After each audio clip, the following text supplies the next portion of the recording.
ॐ भूर्भुवस्वः तत्सवितुर्वरेण्यं भर्गो देवस्य धीमहि धियो यो नः प्रचोदयात्। उस प्राण स्वरूप दुखनाशक सुख स्वरूप श्रेष्ठ तेजस्वी पापनाशक देव स्वरूप परमात्मा को हम अपनी अंतरात्मा में धारण करें। वह परमात्मा हमारी बुद्धि को सतमार्ग की ओर प्रेरित करे। भाइयों बहनों, जय श्री राम, जय गुरुदेव, जय माँ आदिशक्ति। आप भाइयों बहनों की साधनाओं से संबंधित जिज्ञासाओं का समाधान करूं, उससे पूर्व मैं आप सब भाई बहनों से एक गहरी और सच्ची बात करना चाहता हूं। जैसे कि आप सब कथा सुनने जाते हैं और उन कथाओं में कथावाचक महोदय बड़े भाव भरे तरीके से कहते हैं कि कलयुग में तो आप जप तप ध्यान यज्ञ आदि नहीं कर सकते, सिर्फ यहाँ पर तो आप कथा सुन लीजिए और दान कर लीजिए। उठते बैठते सिर्फ राम राम कृष्ण कृष्ण करने से ही आपकी मुक्ति निश्चित रूप से हो जाएगी। भाइयों बहनों,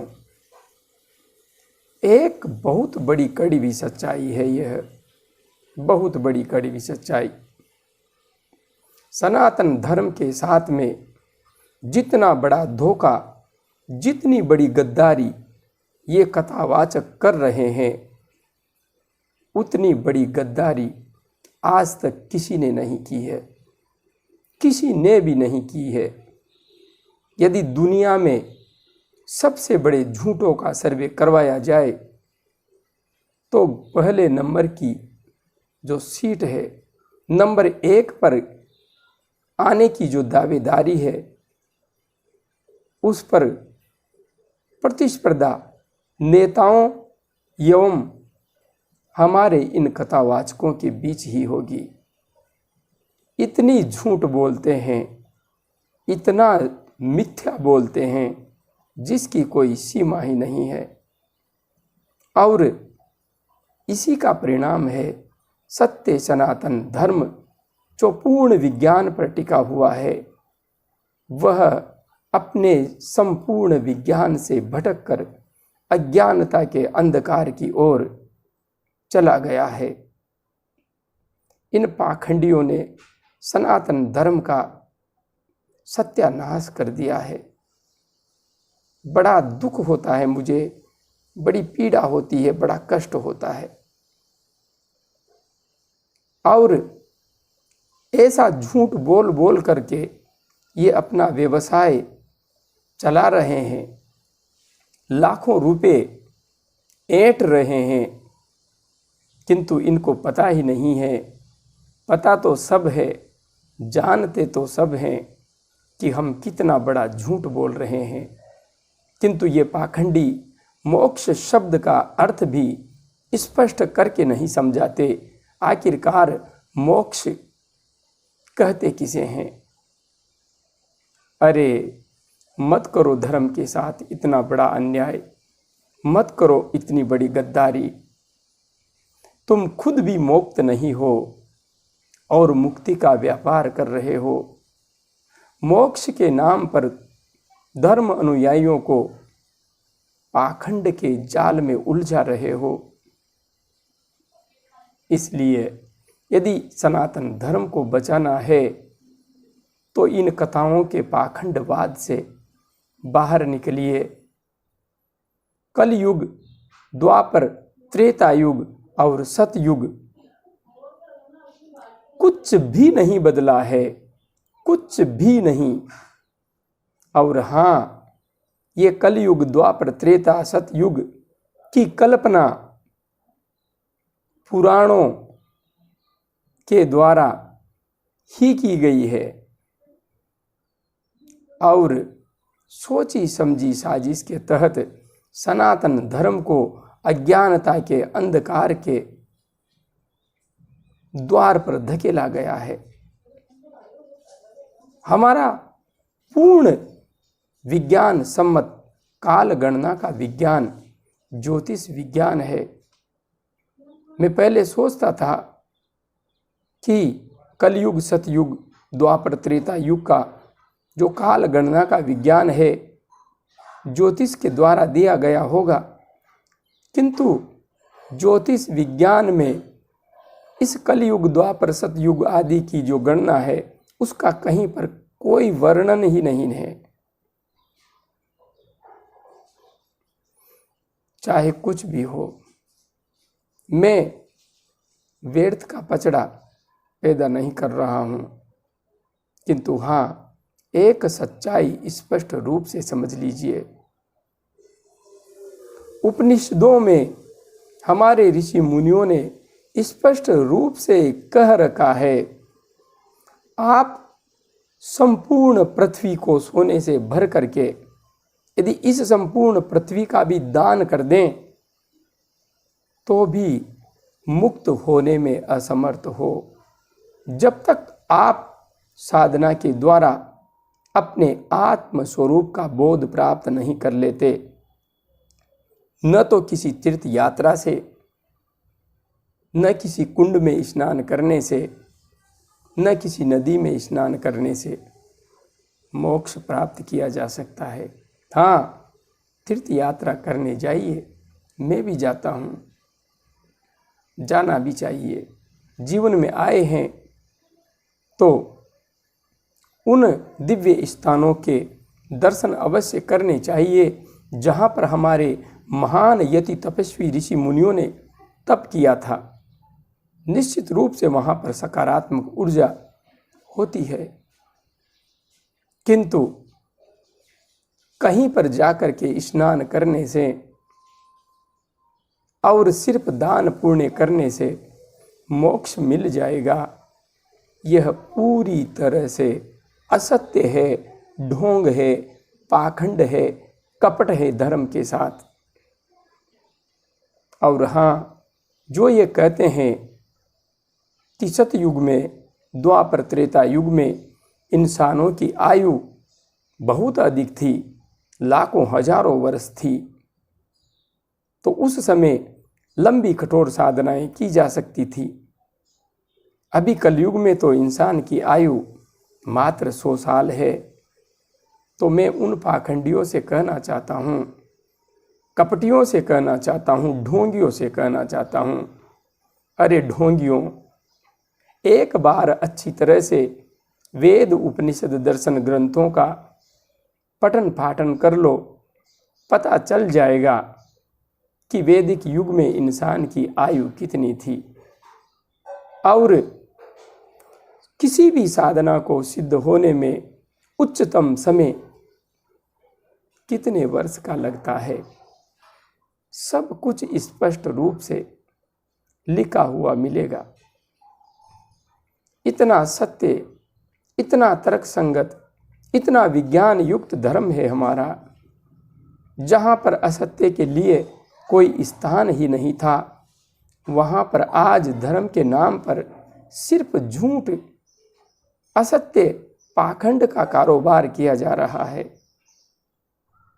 जब अपने ही अपनों को भटकाने में लगे हुए हैं तो धर्म सत्य की राह पर कैसे जाएगा, कैसे जाएगा।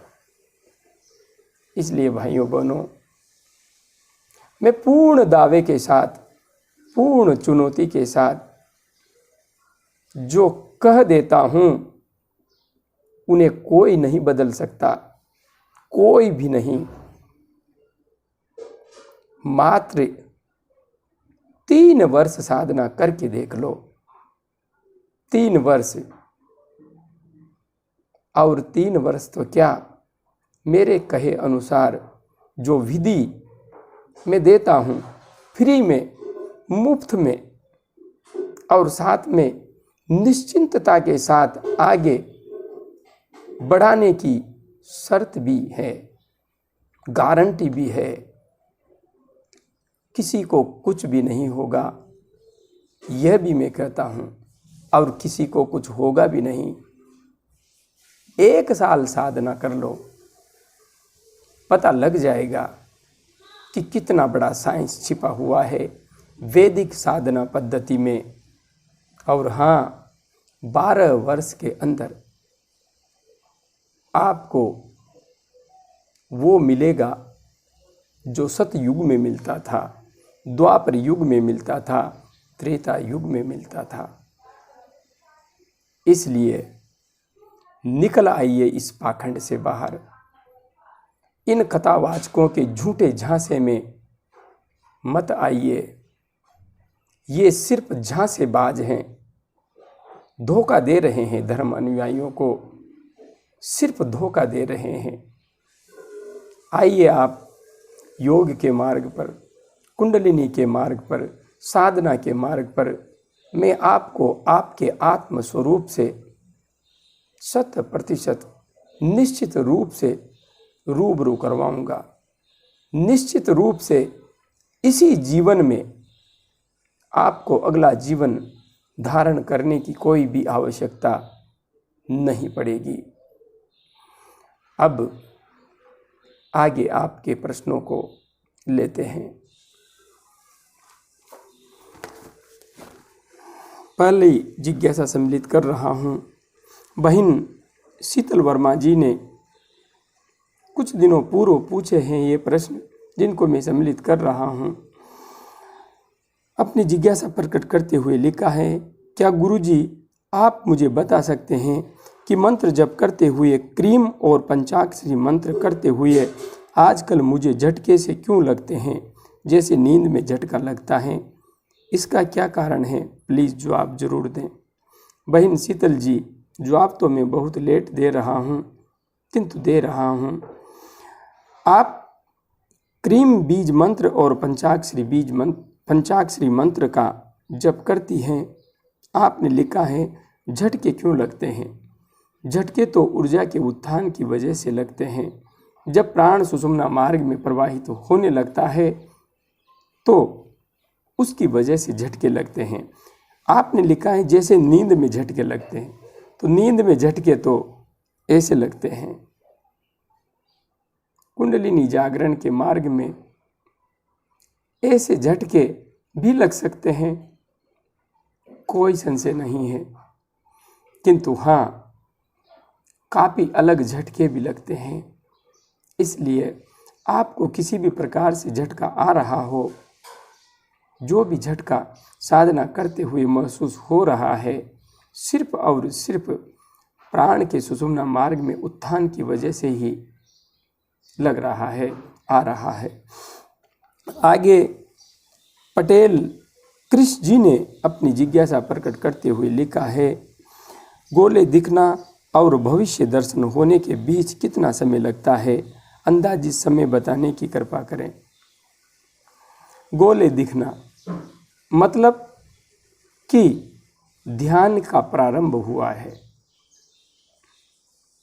आप अभी शुरुआती स्टेज पर हैं और भविष्य दर्शन होना कितना समय लगेगा?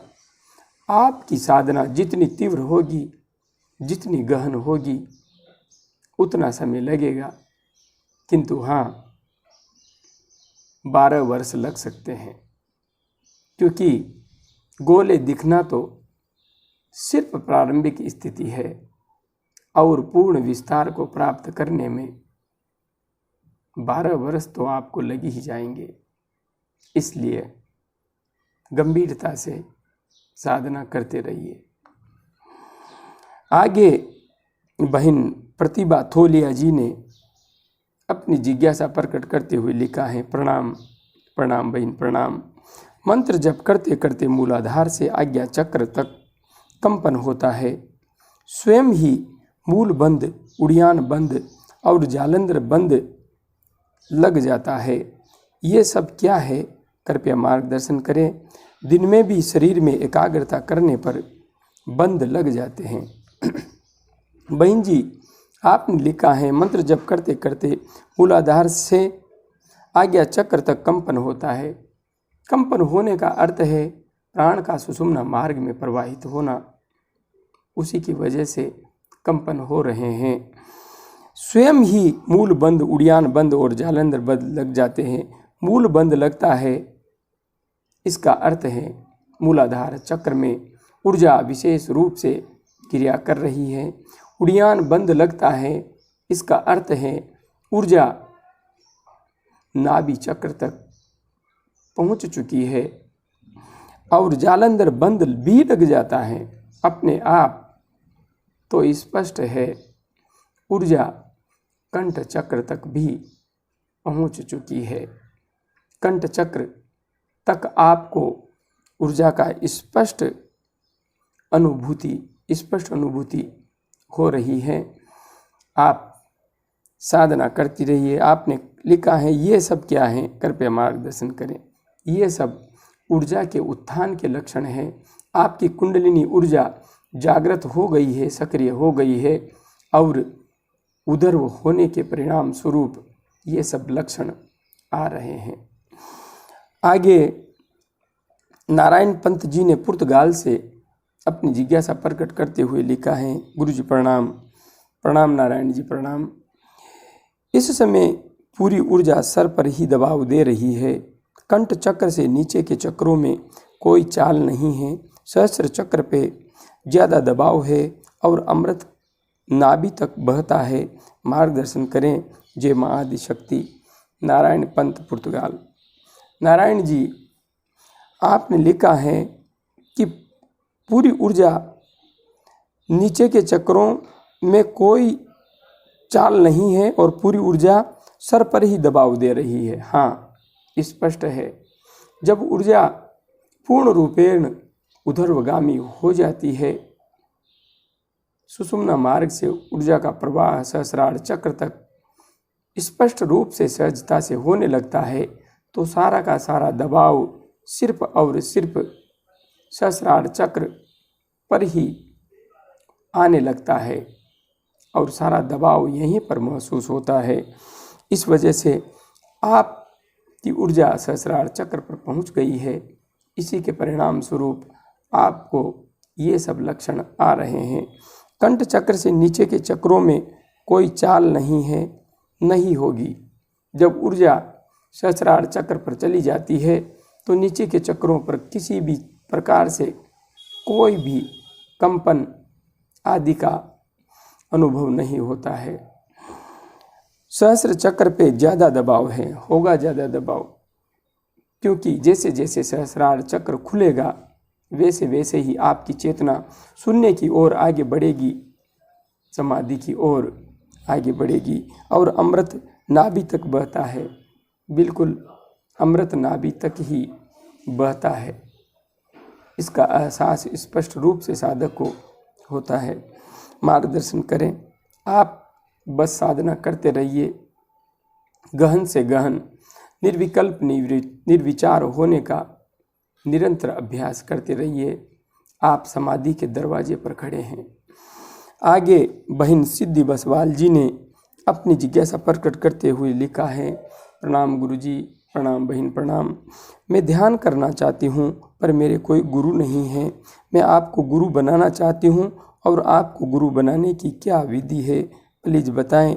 गुरुजी, आपका कॉन्टैक्ट नंबर देने की कृपा करें जिससे मैं ध्यान कर सकूं।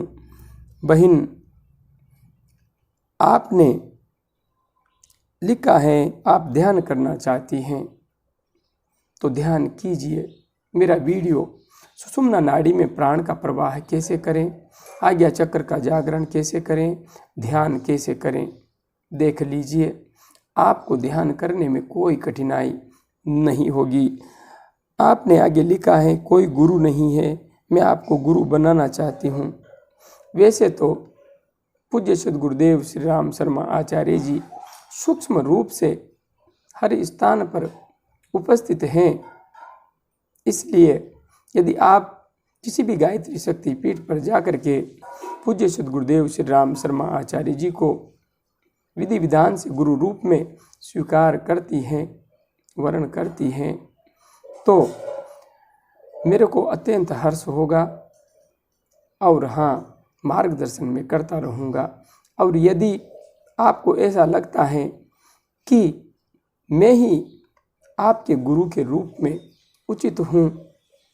आपको मेरे अंदर ही ऐसा कोई भाव जागृत होता है, दिखाई देता है, जिसके माध्यम से आपको लगता है कि आप अध्यात्म पथ पर सही रूप में गति कर सकती हैं। तो मैंने गुरु दीक्षा नाम से एक वीडियो बना रखा है, आप उसका अनुसरण करके दीक्षित हो सकती हैं, मुझे भी गुरु रूप में स्वीकार कर सकती हैं।